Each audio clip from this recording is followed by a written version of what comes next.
মুসা নবী একদিন আল্লাহর কাছে কয়, আল্লাহ ফেরাউনে তো জ্বালান জ্বালায়, তুমি কি ফেরাউনকে গজব দিয়া ধ্বংস করতে পারো না? আমার আল্লাহ কয়, মুসা আমি ফেরাউনকে 4টা কারণে গজব দেই না। কয় কারণে? ফেরাউনকে 4টা কারণে গজব দেই না। 1 নম্বর কারণ হলো, রে মুসা, সারাদিন ফেরাউন বলে আমি খোদা, আর রাত যখন হয়ে যায় জঙ্গলে যায় কল্লাম আমি জানি তুমি খোদা, আমি খোদা না, কিন্তু আমারে মানুষ খোদা কইলে ভালো লাগে, খোদা কইলে ভালো লাগে। প্রভু তাই তুমি বিরক্ত হইয়া আমার উপর গজব দিও না। আল্লাহ বলে, মুসা রে, ওই ফেরাউনে রাত্রির দুয়ার কারণে আমি আল্লাহ তার উপর গজব দেই না।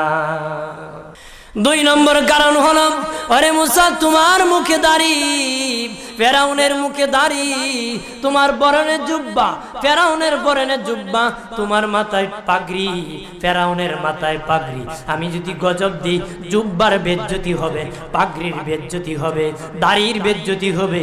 মুসা রে, ওই জুব্বার পাগড়ির ইজ্জত রক্ষার কারণে আমি আল্লাহ ফেরাউনকে গজব দেই না। 3 নম্বর কারণ হলো, আল্লাহ বলেন, মুসা রে মুসা, 3 নম্বর কারণ হলো, ফেরাউনের বাড়িতে একটা এতিমখানা আছে। প্রতিদিন দুপুর বেলায় এতিমরা ফেরাউনের বাড়িতে মেহমানদারি করে। তারা খাওয়ার পরে আমি আল্লাহর কাছে দোয়া করে, আল্লাহ তুমি যদি গুসা হয়ে ফেরাউনকে গজব দিয়ে ধ্বংস করে দাও, আমরা এতিমকে কে খাওয়াইবে রে আল্লাহ, আমাদের দোয়ার বরকতে ফেরাউনকে গজব দিও না। আল্লাহ বলে, মুসা রে, এতিমের দোয়ার কারণে আমি আল্লাহ গজব দেই না। 4 নম্বর কারণ, আল্লাহ বলেন, মুসা ফেরাউনের একটা মাছ বিদ্ধ, হাঁটতে পারে না। ফেরাউন নিজ হাতে নিয়ে গোসল করায়, নিজ হাতে মায়ের শরীরে তৈল লাগায় দেয়, নিজ হাতে ফেরাউন খাওয়ায় দেয়।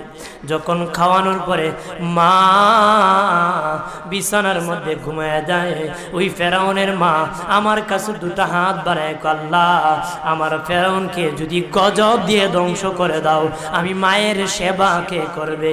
আল্লাহ বলেন, মুসা রে, সারা জীবন কাঁদলেন নবী এই যে দুনিয়ায়, এখনো কাঁদেন